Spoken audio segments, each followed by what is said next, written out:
investigator Mae Brussell. This program originates from Carmel, California. That's funny. That sounds like the extra to me. Well, actually, it's an intro. This is World Watchers International with Mae Brussell from KLRB, Carmel, California. Come in, Mae. Oh, here I am. Hello, this is Mae at KLRB. It's broadcast number 536, and it's March the 14th, 1982. January the 13th, that seems like a long time ago this year, 1982, Air Florida Flight 90 went down in Washington, D.C., out of National Airport into the water. The Potomac hit the bridge. And usually by the time I've done a three-part series on a particular event, except for a little bit of updating, the information is pretty much available to study it on your own. But there are new pieces of information coming out about that air crash and about other air crashes of the monopoly, or the intended monopoly of the airlines. And I'm going to just quickly run through some of the updates of the air stories that are coming out in the news each week. They're just amazing. In essence, it seems that 3 or 4 of the major airlines are trying to squeeze out all small airlines by only having into their computerized information about those particular major airlines, and they're competing with each other. Some of them are trying to swallow up the smaller ones. Now, this isn't like a business industry where you're selling blue jeans or chocolate candies, or you're competing with sports events where you're making trips to visit other people or business on airplanes. Your life is in danger. You're up there in the sky. And when you compete in other fields, whether the organized crime or the CIA or the mafia links or even big business or a combination of all of them get involved, it can affect how things turn out, whether it's boxing or baseball or basketball events. And also, when the mob comes into dry cleaning plants or liquor industries or entertainment, you have a certain amount of choice whether you want to stay away from it or how it's going to grab you or affect your lives. So when it gets into the airlines and you're up there in the friendly skies, and now the friendly skies are involved in a major series of scandals, it is very dangerous, and it will get worse if there are these air wars. And if they're trying to hurt each other and down airplanes, it will get much worse. And this has to stop. And the only way to stop it is to investigate any single crash completely that looks suspicious. Just as I've said for years, the only way to stop the chain of political assassinations and political leaders and lawyers and judges and so forth is to go back to any single one assassination and do it thoroughly and expose it, and you'll find the same people involved in all the others that followed. If you want to find out who killed John Belushi, and I'll do a little bit on that in a minute, you can go to any one of 40 rock musicians and trace who they were with, what they did last, who gave them the food, why they were killed, what they were saying, and you would solve all of the murders of the musicians. When you get your mind to finding the answers to these things, the answers are there. But the airline, in the meanwhile, is a treacherous operation. And I do want to go into just a few top stories to update on the airlines that were in the news this week. One has to do with Air Florida, Flight 90. This came out of the Houston Post. De-icing readings appeared proper, the pair say. This has to do with the fact that when they read the readings for the de-icing, the service container said 12 to 13% glycol content to take the ice off, even though the nozzle reading for the pilots was 25%. They were told one thing and they got another. And the question I wonder is, did Air Florida get a special kind of de-icing that other airplanes didn't get? How, I don't know the mechanics of it, but the article said that they were getting a reading that was different than what they were actually getting. Another investigation of data on the runways is going on of other airplanes, as I mentioned, I believe, last week, that were leaving around Air Florida. Another important article out of the Washington Post, March the 7th, 1982, federal rules do not require airports, their firefighters, to respond to crashes off their property or in the Potomac. Remember, 6 months before Air Florida crashed, actually in July, they had a training a few miles below in the river in the Potomac. Now they say that there's no protection of firefighters. They don't have to go if a plane is in the Potomac. Now, the National Airport is right on the edge there, and it is an airport used most frequently by members of the Congress and military people going in and out of Washington. They just don't have to look in the river. If you fall in, I guess it's too bad. The Washington Post article also said that there was an engine whine in the cockpit voice recorder tape, speculation that the pilot initially threw the throttles correctly and then pulled back for a false reading, and there was a question about that. Then there was another article in the newspaper this week, several articles about an airplane. The Houston Post had an article March the 5th. An airplane that left Andrews Air Force Base went to the National Airport in Washington, D.C., then to Dallas-Fort Worth, and then on to Wichita Falls. And an airman at Andrews Air Force Base, Airman First Class Martin Thomas Bradley, put his wife on this airplane and had an explosive bomb with a timer, and it was indeed a bomb. It was supposed to blow up, and when she got through two airports where she had this bomb with her that she was carrying through, she got through the security at Braniff Airport at National Airlines, and she got through the security at Dallas-Fort Worth. And a member of the Congress, Representative Jay Pickle of Texas, said he wants to know how they got through, that he was on that Braniff flight the night before, and how did she get through two searches and so forth with this bomb on that plane. And, of course, I felt for a long time that certain people were allowed to get through for specific purposes, but the Braniff airplane was the one that was supposed to blow up. Now, there was another long article in the San Jose Mercury this week. CAB probes dirty tricks in the friendly skies. Did American Airlines create a cash flow crisis for Braniff Airlines? And the gist of this San Jose Mercury article from March the 11th is that American Airlines is competing with Braniff, and in the newspaper front across the top it said, did American Airlines hurt Braniff? Now, this is one of the dirtiest stories I've heard in a long time, because Braniff was the plane that was supposed to have the bomb. And again, this goes back to American Airlines that was responsible for de-icing also Air Florida when it took off. The article says American Airlines used a secret corporate strategy or dirty tricks to force Braniff International into bankruptcy. And it was only a quick turn that they got out of bankruptcy. They were using computers. And this is what I understand. And there's another article that I was told about that we'll share next week on the computerized method of the major airlines locking out the smaller airlines. This article says the key issue is, did they deliberately or could it be accidentally create a Braniff cash flow crisis last week? They kept $9 million worth of Braniff tickets in their revenue accounting department and suddenly dumped them on the industry clearinghouse for processing, which is Chase Manhattan Bank in New York, of course. The American airline situation triggered a critical Braniff cash flow. To meet the loss of $8 million, they were forced to slash full paychecks of employees, and it triggered an avalanche of cancellations that went to American Airlines. American would be the biggest victor if Braniff collapsed. It's their arch rival. Then the San Jose Mercury goes on to say that American executives secretly approached Braniff creditors and urged them to pull the plug out on Braniff for fear their discounts could cause serious financial damage to American Airlines. Now, these, what I'm reading, are some allegations against American Airlines and Friendly Skies that were in the San Jose Mercury. They said American recently had a beat Braniff sales meeting in which nasty sales tactics were discussed with the aim of putting them out of business. Remember that when Air Florida wanted to buy Western Airlines in June, then there was a quick meeting in October when Neil Burke came down from Alaska and said, I'll take care of Western Airlines, and this competition over airlines is almost identical.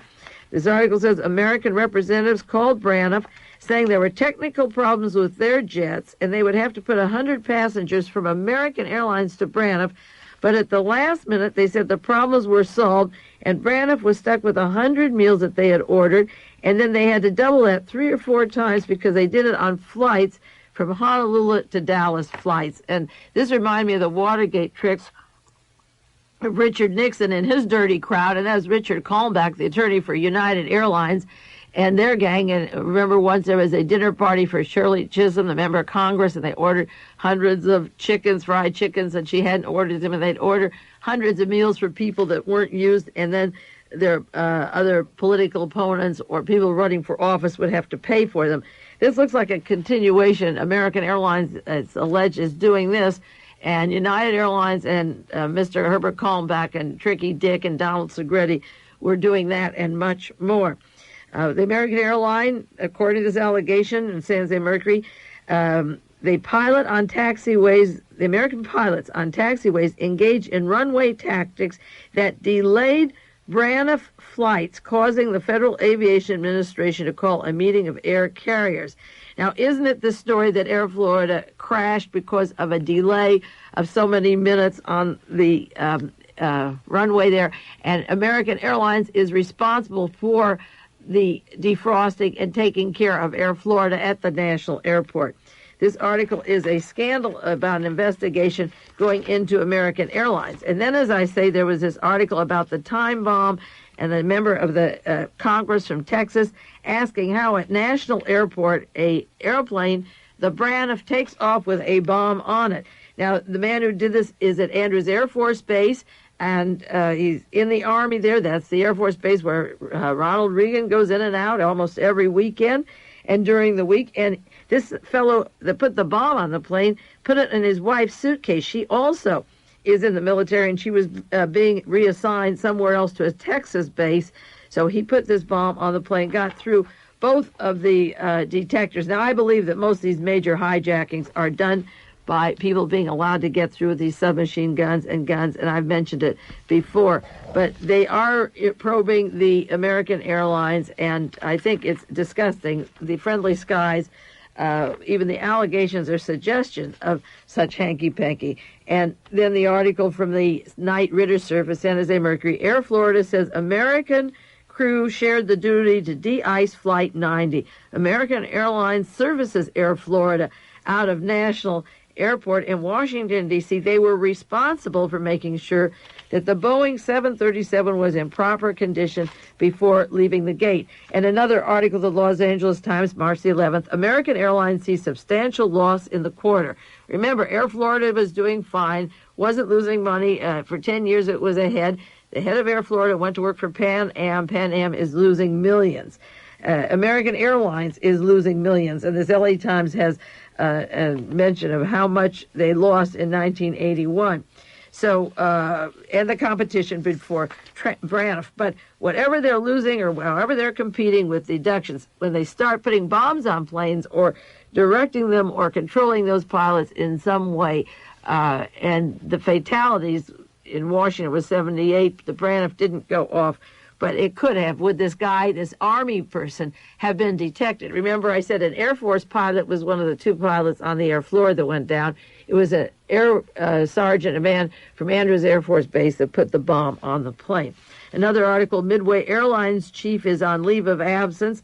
It's a small airline, and he's decided to take a short leave, unlike other new airlines such as New York Air and People's Express, that had to cut back their fares. He's doing well so far, but according to the Wall Street Journal and the San Francisco Examiner, March the 9th, Irving T. Tague, founder and chairman of Midway Airlines, is taking his leave March the 1st. MGM Grand's Hotel names Alvin Benedict to succeed Benninger. I've been talking about Fred Benninger and his role in coming in on the board of Western Airlines just at a time that Air Florida wanted to take it over, and Neil Berg stepped in. Fred Benninger this past week is resigning from MGM Hotels, and he's going to still work with them, but he's getting out of the hotel. He's been there since 1971 when he came directly from frying tigers from the CIA and the Southeast Asia operation, where he was there for 20 years. Another MGM Grand agrees to pay $15 million to settle 200 claims. This is the MGM Grand Hotel in Las Vegas, 85 killed, 700 injured. Is this MGM Grand or the Hilton competition? Are there hotel arsonists? Because obviously one guy lying back in bed lighting one joint didn't set simultaneous fires in Las Vegas that he was charged with. But there were 85 killed there and 700 injured. And the figures really add up. You think 78 in the Potomac and so forth. Are these arson wars or mob wars trying to hurt the other person or settle them back? And how many people will be in hotels, resort hotels, large hotels, or airplanes that go down? Another article from the Wall Street Journal this week, Continental Air names MGM chief to its board. Now, the Continental Airline has been combining and having troubles. Continental is 51% owned by Texas International Airlines, and we've gone into the Continental conflicts. Now, the president of MGM is going over to the Continental. The point being, I'm sure most of you who hear this program sometimes for the first, second, third, or fifth time will get the details of these. We've done other parts on it, but you'll get the gist of this. Quite a bit of activity in the friendly skies up there. And finally, the Pan Am nominates a unionist board. They have a new member to their board, Robert L. Gould, who flew fighter planes and helicopters for the Marines, joined Pan Am in 1965, and he's currently chairman of the Airline Pilots Association. He's joined Pan Am. And then one other thing, Golden West Airline is asking for a cut in salaries. They're asking the pilots and the stewardesses across the board, of course, to take cuts in salaries. It seems Golden West is going under also and can't pay their employees this week, and they need a cut in salaries. A tragic condition, and as I say, it rubs off to all of us when these things go on. I was reading this week that book, The Last Mafioso by Ovid Damaris, and he's telling about Fratriano, the mob king, and in that book he also mentions Kirk Kerkorian from MGM Grand Hotel on page 445. I mentioned that before on another program, that when Kirk wants MGM studio, he simply goes over to a foreign bank, picks it up, and in this book it says it could be laundered mob loop, ? Tax haven money, ? And of course I say, is it some of the Nazi money floating around to take over the major corporations and studios? We don't know yet. They are combined, of course. And this book, The Last Mafioso, mentions Kirk Kerkorian in there and the Vegas operations.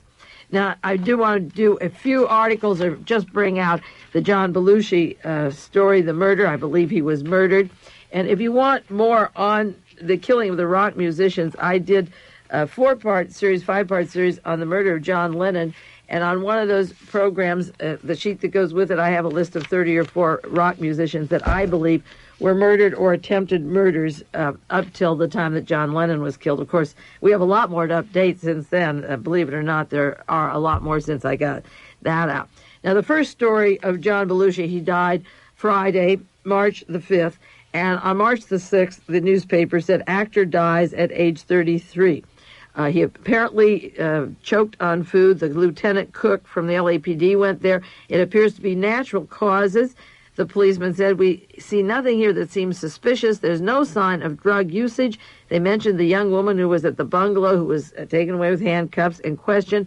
Bruce Beckler, the hotel gardener, said Belushi was just a heavy man and his heart evidently failed him. There's no evidence of anything else.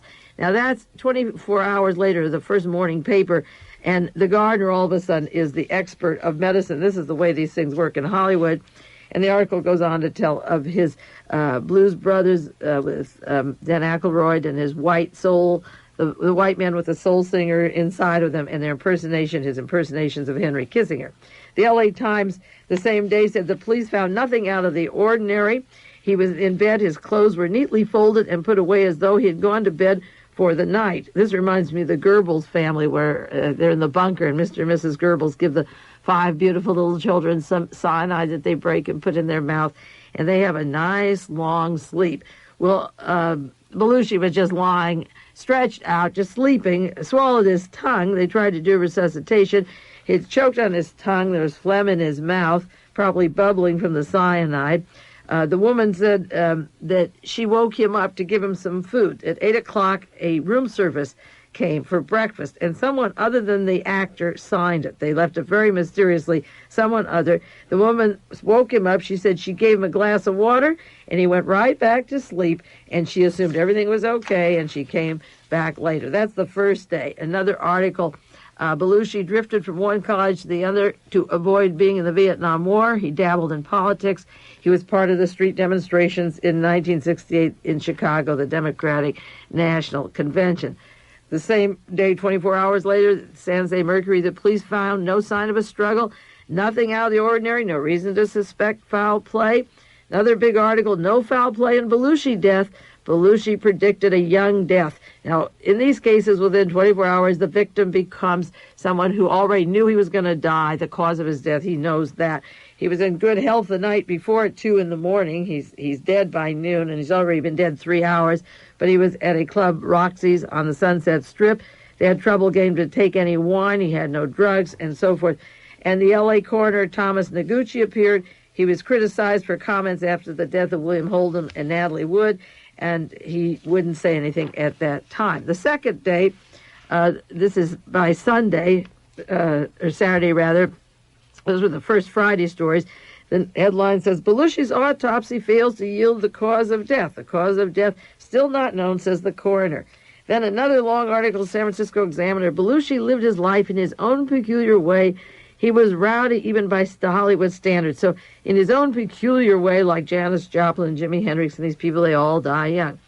They went on, his life was like Bluto. He was messy, and they implied that he was uncouth and kind of crude and led a kind of, not very clean, rumpled clothes and so forth, although he died with everything tucked in the drawer and just very nice and clean. And then by Monday, he's already now dead since Friday, headlines, Belushi's death cause still undetermined. More detailed tests must be conducted. The initial autopsy didn't reveal the cause of death. Further the tests need to find the cause of his death. Then Philip Schwartzberg, the assistant of the coroner in Los Angeles, had a press conference. Maybe it was a heart condition. He appeared to have some condition. They would take the tissues from the body because they didn't know what he died from. Then there was an interview with Howard Koch, producer of the Academy Awards, March 29th, coming up. And Belushi and Aykroyd were supposed to give an award for the best visual effects. Mr. Koch said he sounded just fine. He talked to him just shortly before he died. And San Francisco Examiner, this is 4 days later, experts think Belushi didn't choke. They're pretty sure, the coroner said, that choking could be ruled out, but it could be a heart attack. That couldn't be ruled out unless we do more tests. Then one of the pathologists who conducted the 1968 autopsy of Robert Kennedy, and that should be a dead giveaway right there, told a reporter, at the first autopsy, you cut it open and you look at the internal organs, you don't find anything. You want to know if a heart attack occurred. The evidence isn't visible, but we'll have to look for some heart condition or something. They opened him up. And then the problem is solved. Miracle of miracles. The TV station, ABC TV, Belushi died of overdose of drugs, heroin and cocaine and powder sprinkled all over the night table and needles in his arms. And all of a sudden they come up with this cockamamie story. A TV station, KABC, announces this. Coroner Noguchi still refused to comment, but he also was asked to resign, and he refused to resign from the L.A. coroner's office. TV station says drugs helped kill Belushi. KABC TV. I mentioned a few weeks ago in terms of MGM and Mr. Rothman taking over MGM and that operation, that Rothman came from the law office of Greg Boutzer. Greg Boutzer was the attorney for Howard Hughes. He's the attorney for American Broadcasting, the CIA, and the Vegas drug syndicate, if you want to call it that. And KABC, the point being, is not so clean. Many of these characters that whose names are in the news are involved with that. Billy Vesco, Bobby Hall, Jack Eggers from the Beverly Hills Police Department, the drugging of Howard Hughes, and the scandal of the Hollywood rock stars. In fact, Bobby Hall had 4 or 5 managers of rock stars come to him and say, who is drugging my artists, and tantamount who's to kill them. And then Bobby Hall was shot in the mouth, and he was killed also. And he was trying to investigate who was drugging the rock musicians and getting them in this condition. And he had tape recordings of this operation. And Hollywood is full of giving bad drugs. Hollywood's full of drugs, but it's also full of giving bad drugs to specific people who were anti-establishment at the time and doing their thing. So KABC had the story. More reports say cocaine caused Belushi's death. Then you saw a lot of that because now it was solved, right? Overdose of heroin, cocaine killed Belushi. The coroner says L.A. Coroner Noguchi, as I say, has been suspended for 30 days. Belushi's death ruled overdose of 2 drugs. And details now, coke, heroin, as I say, powder on the table, needle holes. They couldn't find the needle holes for 5 days. Okay, now they find it. Signs of drug use on Belushi's body reported. There's no question about it. The marks on his arms were made by needles. The report was backed up by other individuals. Why did it take so long? March the 11th, they come out with all these needles. I mean, somebody could poke him like a pincushion when he was in that coroner's office, and that's very possible. Then the doctor for Belushi speaks up and says there's a mystery here. Belushi's doctor doubts the cocaine reports. He never saw needle marks on Belushi's arm, and he's not convinced that the death was drug-related. And then the widow steps in for a while. Once in a while, a widow comes in. It isn't very often. Belushi's wife says something weird happened. He wasn't a junkie. I want to know more about this Evelyn Smith who was with him. She was at the place where Belushi stayed. She was kicked out of Chateau Marmont 2 nights before by the bodyguard. 2 days before he died, John told Bill to throw her out of the room, and somehow she showed up, and she got in, and I want to know more. And she's asking, who is this person who was taken off in handcuffs and so forth? She's a junkie around, or I won't use the word junkie, she's a woman around other musicians. The 34-year-old Smith once had a relationship with singer Gordon Lightfoot in Toronto. Big deal. And according to the Chicago paper, she was a woman in the drug milieu when she moved into Hollywood in 1978. Yeah, but so was the CIA, and the drug milieu did a lot of damage to a lot of musicians, tempting them, overdosing them, injecting them, and so forth. There's no more information about this woman, where she came, why she was kicked out, what he had, why she ordered breakfast, if he couldn't eat it, why she left, where she went in between. And Mrs. Belushi is saying that she wants to know more about this woman. Lots of luck. I think we could find out, but it's very hard to do it. In the meanwhile, Mr. Coroner Noguchi has been suspended for 30 days. He's the attorney. He was represented by Godfrey Isaacs in Los Angeles to stop his being fired as the chief coroner. Godfrey Isaacs was the attorney for Sirhan, one of 2 or 3 attorneys for Sirhan. And he also represents the coroner in Los Angeles. See what a cozy, incestuous thing going on they have down there. Now, there were some charges about Noguchi in the paper, and I have a lot more to do with you later, but a few of them, they said he used his office and county resources and facilities for outside consulting work, probably right to the CIA in Washington. He has a telephone in his office for use in non-county business. His private consulting work interferes with the performance and responsibilities he has to do. The physical evidence needs of Los Angeles County are not being met. There's serious problems. There's no standard procedure for collecting, labeling, and documenting evidence. Bodies are often stacked before the evidence is taken, resulting in practices not conducive to collection and retention of uncontaminated evidence. I might say that when he had Robert Kennedy in the coroner's office, he cut off the right sleeve of Robert Kennedy's coat and shirt. That's gone. You couldn't tell there were bullet entry holes from behind, and there were by Thane Cesar. The one thing Noguchi did say that the powder burn was 1 inch from the back of the head, and that was the security guard from Lockheed that was behind Robert Kennedy that did shoot that gun that night, got off a couple of bullets. He's now an organizer for the Nazi Party in, I understand, this is what I was told, out in it's down in Riverside, California. This article in the LA Times says the coroner violated state health and safety codes by burying autopsy specimens in a public dump. Now, what does he take? He takes somebody's organs out or something that they're not supposed to see. There's a certain poison. Maybe puts it in a public dump and then brings in somebody else's stomach or heart from another body. What in the heck is he dumping autopsy specimens out in a public dump? And should they be labeled? The officer's medical staff is overworked and understaffed. The drug analysis lab is destined to collapse. They can't do proper reports.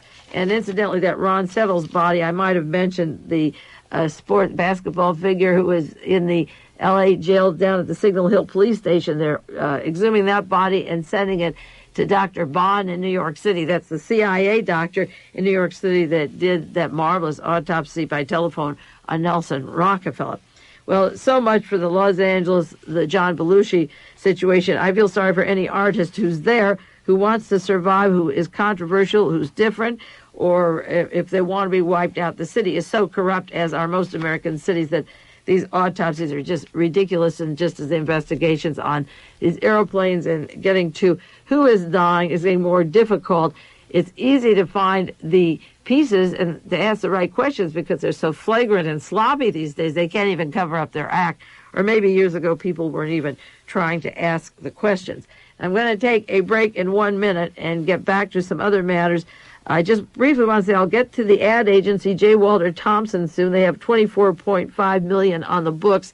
That's the ad agency that was from Mullen Associates, the Watergate fame, the Robert Haldeman, John Segretti, a who's who of people at the time of Watergate linked with the CIA, the dirty tricks, the same agency that sells you Disneyland and Richard Nixon and Ronald Reagan. They sell us Mickey Mouse, our presidents from California. That's J. Walter Thompson. They're caught with a little operation, $24.5 million that could have been siphoned to espionage work. We'll do more on that next week and take a 1 minute break.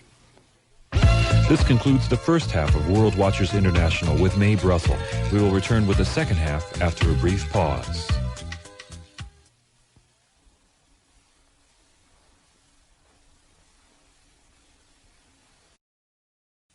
With part two. Okay, now that we got rid of the light part of the program, we're going into the heavy part, because something is happening in every aspect of this country. When I collect my articles of the week and compare them with the research that I've done on those particular situations in the past and spread them out and try to figure what in the heck I'm going to share with you for 1 hour, I could go continuously a marathon for weeks and weeks. There's so much each week. It's hard to comprehend. But there is a bottom line. There always is a bottom line. And I'm going to get to it now. I practically bring it up every week, but it's very important. I've done several the sections on this program on Fritz Kramer, the Iron Mentor, the chief advisor in the Pentagon, a man that has to be investigated. The bloodbath is starting in Nicaragua, Guatemala, El Salvador, Cuba. I've been talking about this for over a year, just when Reagan was going to take oath of office, and they're heading that way. And this man is the Iron Mentor, as I say. That's the description of him behind the people that are doing this bloody movement of American troops and money and soldiers, just identical to what Adolf Hitler did in Europe when he took France and Holland and Belgium and Romania and Poland and so forth, and went all through Europe. This is what the United States is doing, and it's directed by the same people that gave you World War II. And as various people are saying in the news, we're on the brink of World War III. There was an article today in the San Jose Mercury or the Chronicle, I don't remember which one, on, I guess it was the Chronicle, because Mercury comes in the mail, but it's the Sunday Chronicle, not the Herald, on the brink of World War III, the troops in the Middle East, every country being armed and so forth, getting ready to World War III. And Gaddafi says the United States is goading for World War III, and he says, I will die. And I'm sure that they have kamikaze troops and would burst. He's threatened to burst atomic plants all over wherever they're located that he can reach if we attempt to get to this. Now, getting back to Fritz Kramer, I got a letter with a picture of a Joseph Kramer, Beast of Belsen. And this is not the same Kramer that I'm referring to. This is from a book, The Gallery of Nazis, put out in 1978 by Maurice Karg, C-A-R-G. Somebody sent me a picture. The Beast of Belsen, Joseph K-R-A-M-E-R. No, I'm talking about Fritz, K-R-A-E-M-E-R, in the Battle of the Bulge around Arnhem and so forth. Not this other one. There are lots of Kramers in Germany. I'm talking about a particular one that went to Europe to the Battle of the Bulge with Henry Kissinger and sat in a hayloft while the fighting was going on, involved with Otto Skorzeny and the betrayal of the American troops that stalled the war so that Hitler could get the money out of Germany and the gold out and all of the capital out of there before Germany collapsed. Now, I'll do more on that Fritz Kramer in a little while. I want to tell you, for some of you, I don't want you to grieve too much and break your little heart. Some of you know that Otto von Bolschwing expired this week. That little darling, he's been sitting up in Sacramento ever since his name appeared in 1979, which wasn't long ago. The State Department and the Immigration was investigating the fact that he was a Nazi war criminal. He died from a rare disease called supranuclear palsy. The nuclear probably comes from an overdose of radiation when his name began to be linked to some more famous criminals who are floating around and in the news right now. He was described in the paper this week as a former Nazi SS captain who voluntarily surrendered his U.S. citizenship as he was dying a few weeks ago. He cashed it in. I guess his little sweetie who filed for divorce won't have to go through that now. He had this rare disease, which I describe as something between a Martha Mitchell cancer or a CIA farewell. Dorothy Hunt went down in the plane crash. But there are cancers when people are being investigated. The Jack Ruby cancer that he got 3 weeks after he started saying Lyndon Johnson was involved in the Kennedy assassination. The obituary says that he immigrated to the United States in 1954. He became a naturalized citizen in 1959, and that's when he started traveling back to Europe, represented the very wealthy multinational corporations, the Warner Lamberts, the Lodges, and so forth, with a lot of money, the Cabots, and going back to Europe to make his Nazi connections. He was the Gehlen agent in the United States in charge of espionage in the United States when Reinhard Gehlen went back to take care of the European Department in Germany. The CIA sat in on his interviews with the Justice Department interrogation when they discussed his having been a Nazi and lying about when he came to this country, and the CIA ordered him, don't give any information what you did prior to 1945. Well, you can believe they didn't want any information prior to 45 because he was in the SS with Himmler, in the notorious SS, working with him and extermination projects as fast as they could do them, while he was working with the OSS, which became the CIA. He was working for the American organizations at the same time he was working for the Nazi organizations. And what I'm looking for with Fritz Kramer and Henry Kissinger in the Bulge was that they had lots of American tanks and they had American soldiers' uniforms, and they betrayed the Americans because they brought in people who our soldiers believed were part of our group, and they actually were Nazis, entrapping them. And this guy was using both agencies, the CIA and the SS, simultaneously. And later he comes out working with these same people. So I wonder what he did in 1945. Earlier he was in Palestine, and he worked with the Jewish Affairs and advised Adolf Eichmann and set up the extermination programs. And I've done several programs on Bolschwing, and I have a lot more to do on him. And for those of you who don't have them, you can order those tapes. I believe one of them was number 520 on Otto von Bolschwing. Yes, November 22nd, 1981, on the anniversary of John Kennedy's murder, because the Gehlen operation and the 28 people in the Dallas-Fort Worth area that worked with Lee and Marina Oswald were agents of Otto von Bolschwing and the SS and Himmler's and Hitler's Gehlen operation in the Dallas-Fort Worth area, and also in the New Orleans area with Clay Shaw and the International Trade Mart. And so the Nazi agents were thick in the Kennedy murder and Otto von Bolschwing. The article in the San Jose Mercury that I reviewed on this program came just before the anniversary of Kennedy's death. Now, Ronald Reagan made an appointment this week that some of you may or may not know about, and this is the one that I really want to go into at length with you. It has to do with a man named J. Peter Grace. J. Peter Grace. He has a company. He's chairman of a company, and they have chemicals, oil, gas, energy, the W.R. Grace and Company, and it's linked with the Flick organization and IG Farben, and they are into oil, gas, coal, energy services, jewelry stores, restaurants, and other fields not named. And this particular J. Peter Grace, the New York industrialist and described as a philanthropist, was named as a chairman of an organization by Ronald Reagan last week. He was appointed as chairman of the Private Sector Survey on Cost Control in the Federal Government.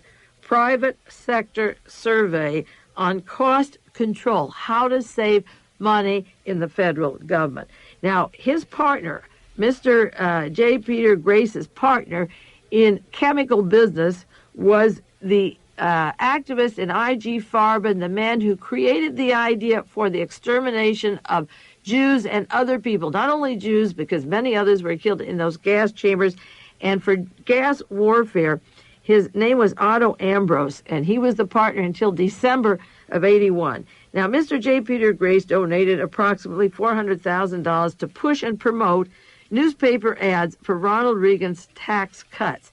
Now, I'm going into this partner, this Otto Ambrose, that worked with Grace all these years, because Ambrose conceived the idea of slave labor, bringing it into the Buna factory at Auschwitz, setting up IG Auschwitz, where you brought in people to work and walk in the snow until they died, and when they died, you put them away, and then you brought other people in, so you never had to pay salary, and you gave them a bowl of water and rice a day, and you just kept bringing them and getting the last vestige of work until they died. And Ambrose was behind that. He was the genius behind the germ warfare and the chemicals that doused these people in the extermination camps and behind the slave labor. And this Ambrose from Nazi Germany was tried at Nuremberg as a war criminal. And according to the San Francisco Chronicle, this is Saturday, March the 6th, this partner of Mr. Grace was interviewed a while back, and he confirmed that Mr. Ambrose was a technical advisor. Grace confirmed his chemical company many years employed Ambrose as a technical advisor. This is IG Farben. And that he also wrote a letter to the State Department to help Ambrose obtain a visit in 1958. He was going to visit the United States. Now that von Bolschwing was here from 54 to 59. They were all over in this country together, and it was arranged that he should come to this country. Now, Mr. Grace's comments when he was asked about his friend Ambrose, who is a designer of chemical extermination and mass slave labor. And this is his answer, according to an interview in Newsday that they had with him. I don't see what that has to do with the price of eggs, Grace said. And he told about other stories of ties to Ambrose that he has. That's a good way for my enemies to get to me. Ambrose, in a telephone interview with Newsday last year in his home in Mannheim, West Germany, was asked about what he did during the war, and he was charged with the mass murder and the slave labor. He said, in quotes, "This happened a very long time ago. It involved Jews. We don't think about it anymore. This is all boring to me," Ambrose said in another interview. "I know Americans are disturbed about the past. I don't understand why. You Americans are funny," Ambrose said.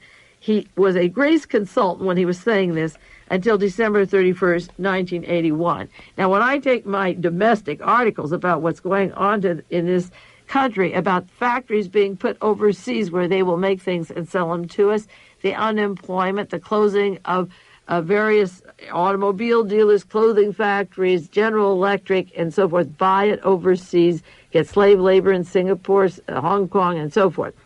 The high inflation like in Germany, it isn't just Jews that are hurting. And Otto Ambrose had the pattern of chemical gas warfare, and we're being sprayed in California with the metaflion. I'm starting that again with the medfly thing, the malathion chemicals that was first used and made over there by IG Farben in Germany. And California's in for another dosage for women, children, fruits. The lemon industry was 80 million short this year because of the medfly spraying. Okay?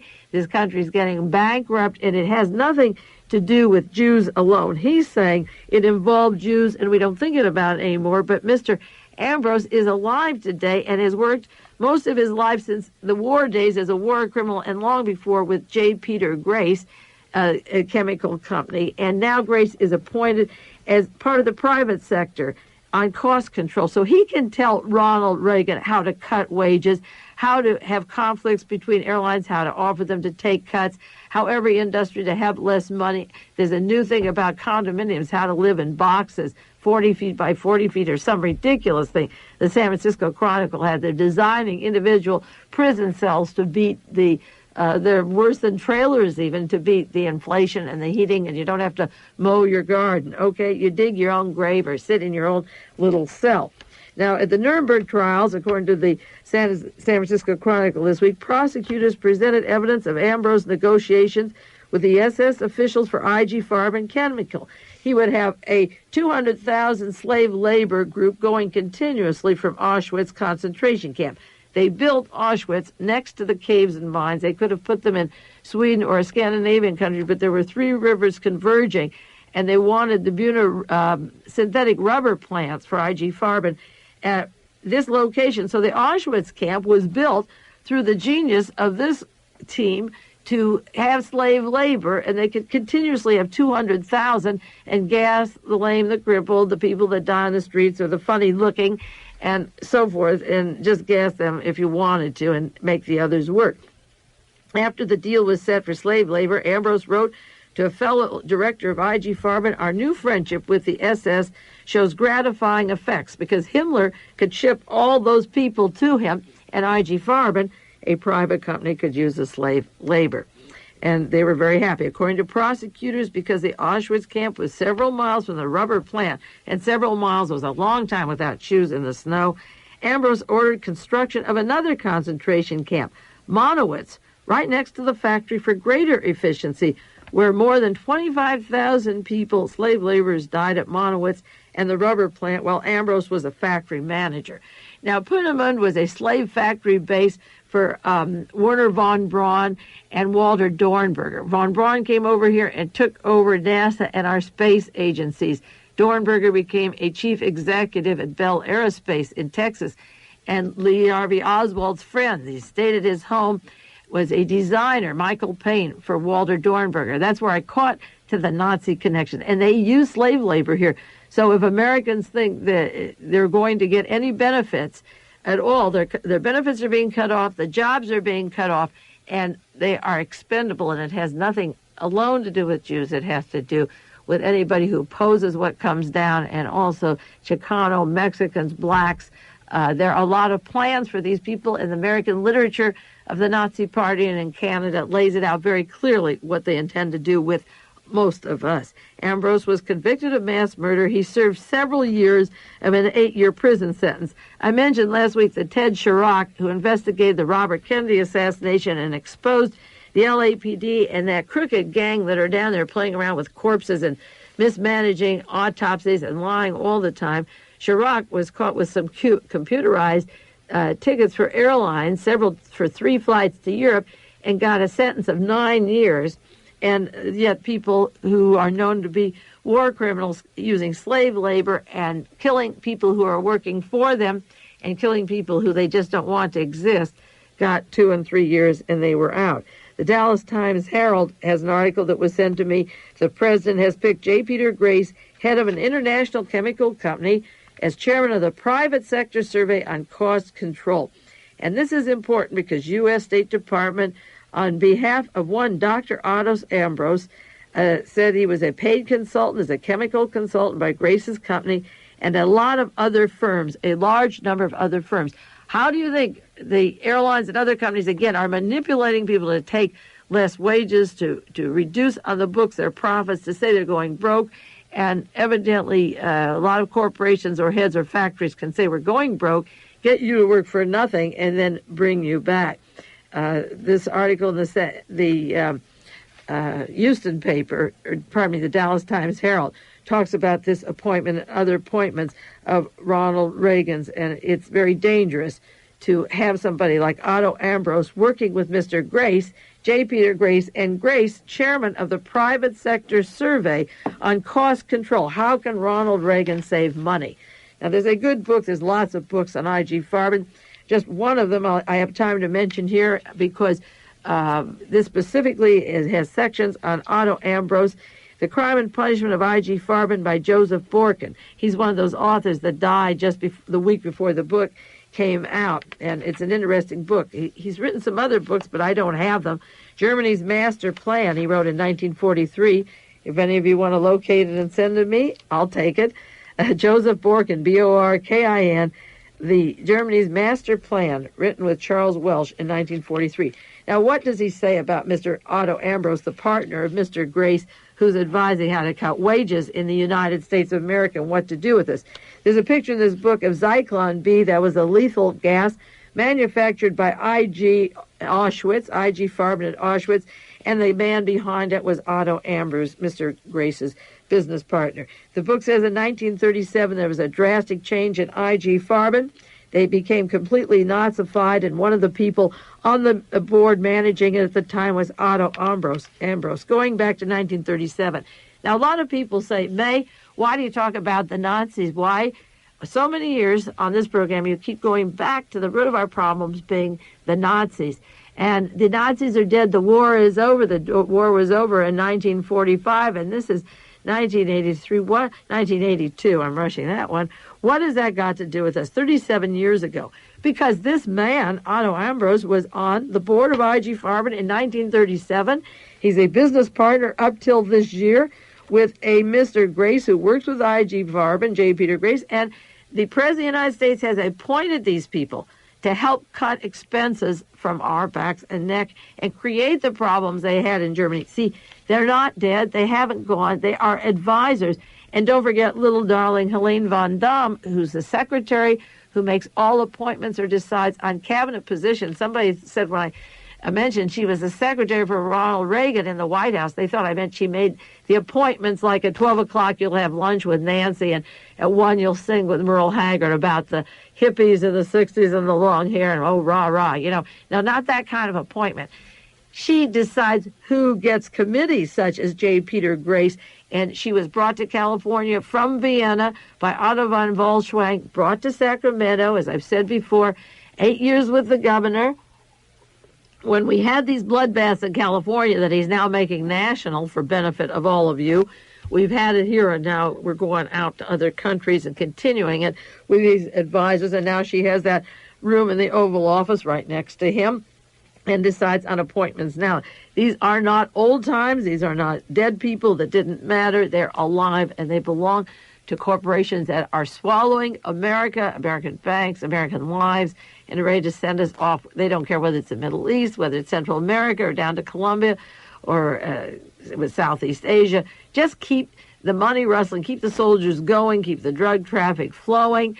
That's the name of the game, and meanwhile, they're strangling us at home, and every other country that goes along with it is going bankrupt. Now, the book on IG Farben refers to France in 1940-41. He was instrumental, Mr. Otto Ambrose, in working with the collaborators of the French industry, IG Farben, and the French industry. He also was very instrumental, Otto Ambrose, with IG, but he was called by Hitler for his views on getting military raw material, and people from IG, that's the Farben Industries, decided on the Buna plant, and then he helped build this plant, as I say, near where he could get the slave labor. He was very important to the Fuhrer. He was in close touch. Ambrose gave estimate of the Allied chemical warfare capability, and he was the one who went to Hitler, according to this book on IG Farben. He went to Hitler and told him about this stuff called N stuff, this chemical that could be created, and he got the patent for it. He remembered that a chemical called taboon was available in 1902. I mean, Otto's Ambrose and Mr. Grace are geniuses. You have to give them credit for that. And he went to these chemicals called taboon, T-A-B-U-N, and sarin. And in 1937 and 38, they had patented both products as if there was a run on the market for this chemical for extermination that they were going to make. There's a picture of Mr. Ambrose in the book on IG Farben and this dangerous chemical that they were to drop. The book on IG Farben says that up till the time that Hitler was going to mass produce the chemical, they had tested guinea pigs and rats and animals, and they decided, let's use human beings, let's use Jews. And when asked about the IG Farben poison gases on humans, Mr. Ambrose said after the war, he told a certain person, George von Schnitzler, that we may as well use it. He justified this on the grounds that inmates in concentration camps would be killed by Nazis. So the corporations may as well kill them, because if we don't, the Nazis will get them. And in this book, there's a quotation, hearings before a subcommittee of the Committee on Military Affairs, U.S. Senate, 79th Congress, 1945. Now, because of my research in the malathion spraying and the Jonestown investigation, my name was in a newsletter of Robert McMaster, and somebody from a reporter from another newspaper in this country called me, and we became very good friends, and he's been studying IG Farben and the Nazification of America since 1957, he said, and we talked to each other frequently during the week for a long time, and he's sending me a lot of documents, and I'm sending him books. And he has the House of Representatives hearings on IG Farben on what to do with it after the war that began in the House in September 1945, and he's mailing me next week 900 pages of hearings that were available at one time that are hardly available for anyone in the United States, and he's already sent me 30 or 40 pages. So I'll be sharing those with you on the air. Now, one of the things that happened in the House of Representatives was that Representative Voorhees from California was fighting IG Farben and trying to break it up as a threat, and because the monopoly of the dyestuffs, but their role in the last war. And in Treason's Peace by Ambrose, I mentioned it before, it's in that book also, a group from California, from the Bank of America, and from Howard Hughes Aerospace that was bringing Nazis to this country, picked Richard Nixon, who was in Long Island with the Navy, bringing Nazis out here through Project Paperclip and later to his offices in Whittier, such as Nikolai Malaksa, who worked in the Iron Guard with Otto von Bolschwing. They brought Richard Nixon out to California to run against Jerry Voorhees, running against the so-called Pinko or communist, and it was the manipulation of the IG Farben Nazi group that got our liberal people like Helen Douglas in the Senate or Voorhees in California and all over the country.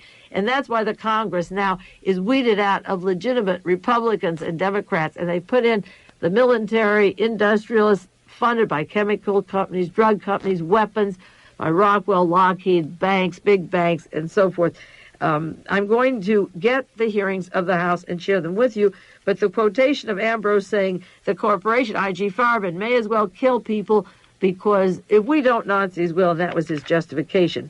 He was tried at Nuremberg, and along with other people, and got a very light sentence. Some people were sentenced to death in Nuremberg, but Otto Ambrose was out in a couple of years. It was really nothing. He was charged with guilty of count 3, slavery and mass murder. He was sentenced to imprisonment for 8 years, and he was out. But that wasn't even the end of the story. The head of IG Farben during the war years was a man named Hermann Schmitz, Schmitz. He was the head of IG. And he had a son, Robert Schmitz, who took over for IG Farben in this country when the war was over. In 1950, he was working for W.R. Grace, the same person, the corporation that has J. Peter Grace being employed by Ronald Reagan on how to solve American economy, the chairman of the private sector. Okay? So the son of the head of IG Farben goes to work for Grace, and then Charles Wilson, who retired from General Electric, which was the home company of Ronald Reagan, goes to work for W.R. Grace, who employ and work with Otto Ambrose, the war criminal, right up to December of last year, which we were talking about 2 months ago. Ronald Reagan goes to work for General Electric. Helene vonDamm and Otto von Bolschwing have their agent right in the governor's office and in Washington, D.C. J. Peter Grace, who worked with Ambrose until 2 months ago, is working with Ronald Reagan. And I think if you analyze and pick up pieces of what I've done before, and you can get the back tapes. If you don't have them, they're terribly important.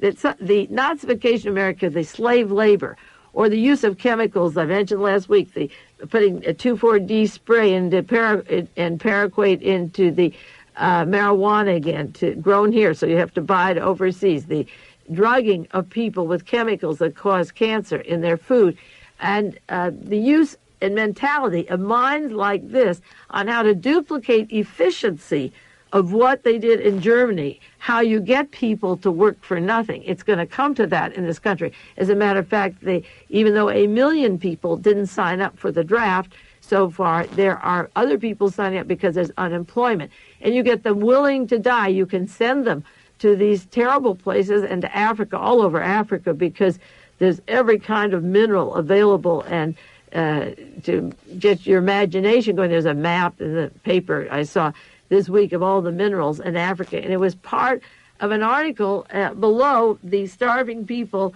millions of them starving, and they're not getting the fish for these people to eat on the borders. The country's border on water. They're not growing food that they can eat. They're waiting till 1/6 of the African population will die of starvation this year. That was in the San Francisco Examiner this week. 1/6 of the African population will starve, and they're sitting on all these minerals. Well, when you get the mentality of Reinhard Gehlen, who wanted to starve millions and have slave labor, who formed the CIA, and then when you get people like Otto Ambrose, who conceived of the chemicals and the slave labor, and then you combine it with people like Mr. J. Peter Grace, who's appointed by the President of the United States for the private sector survey on cost control. That's as contrived as IG Farben could ever make a title. This is exactly what they used in 1984, changing the words around, like the War Department becomes the Defense Department, and so this is what we did. Otto Ambrose is still functioning. He laughs it off. It just has to do with a few Jews. It has to do with all of you. It isn't a single problem. It's everybody's problem, and it's coming down. And nothing proves it or is more flagrant than the relationship of I.G. Farben, J. Peter Grace, Otto Ambrose, Reinhard Galen, and Otto von Bolschwing. They're all a bunch of rubbish, and they should be exposed, and throw in Fritz Kramer and Henry Kissinger and Alexander Hagen. You have a good party. Well, our time is up. I got about 3 minutes now. We'll do some more studying during the week, and I'll be back with you next week. This is Mae Brussell in Carmel, California. This has been World Watchers International with noted conspiracy investigator Mae Brussell. This program originates from Carmel, California. At KLRB, Carmel by the Sea.